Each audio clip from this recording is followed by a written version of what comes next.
Belratti, the Forger. Ooh, this is a party game. It is an older game that I guess is just coming across my desk now. I guess Cosmos just reprinted this. And this is a game in which you are guessing is something art or forgery. Except the forgery is done by the computer. Belratti, you'll see. In this game, you're going to take turns each round. Some players will be museum curators. Some will be artists. The computer is always Belratti, the Forger. And everyone's going to have some cards in their hand that are various objects. And so what's going to happen is the museum curators, and this will be like every other, you'll change each round. One turn you'll be a museum curator, the next round you might be an artist. So you'll turn over two things, and then the museum curators are going to ask the artist to give 3 to 7 cards. And so they're asking the artist to give cards that meet the themes of these pictures here. So the artists are going to look through at all their cards, and you can talk, but you can't say exactly what's in there. So let's say, for example, that we'll make it easy, that the museum curators asked for 3 cards. So they got 3 cards, and then Belratti is going to put in 4 random cards from the deck. And then you're going to mix these cards up and reveal them. Now we need to figure out which of these cards go with which painting. We know that in this case, you've asked for 3 of them. So now they're going to be choosing the paintings. The painters can't say anything. So it might be like, well, there's a mouth with fangs. Nothing here really seems fangish. And there's dice. That's a game. Well, this is a game. This is a mouth. That's kind of monstrous. So we'll put that there with the monster. So we split the paintings up here. And now we check them. So we would get 1 point. Everybody gets 1 point for each painting that goes to the right theme card. So yes, yes, but no. The other one was bucket because a bucket of water went to someone's mouth. However, Belratti got a point here for this forgery. And so we put it on top of Belratti's card. Everybody draws back up. You pass your roll card to the person on your left. You're now a new role, a painter or museum thing.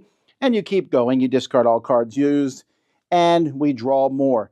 When Belratti has 6 or more paintings on him, by the way, if you picked the game painting and put on the wrong thing, you don't get any points for it, but Belratti doesn't either. But when he has 6 paintings on it, the game is over, and then you just count up all the points you've got, and if you have gotten 15 more points, you win.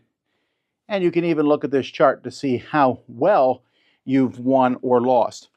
There's also jokers that players can use, and these are going to let you do things like switch cards or have fewer cards from Belratti.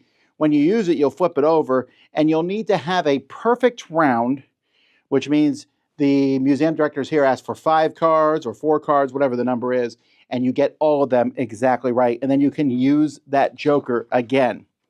You can also play with some more complex rules as deciding how to pick the different paintings.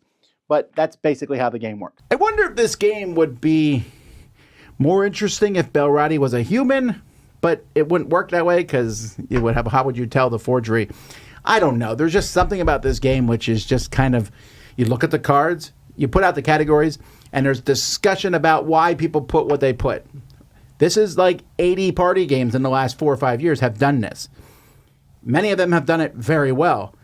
This is not very well. I'm like, it's a banana. They put out an apple. Those have to go together. No, it was Belratti's forgery that was randomly put out. Well, how am I supposed to know that? I'm not supposed to know that. How?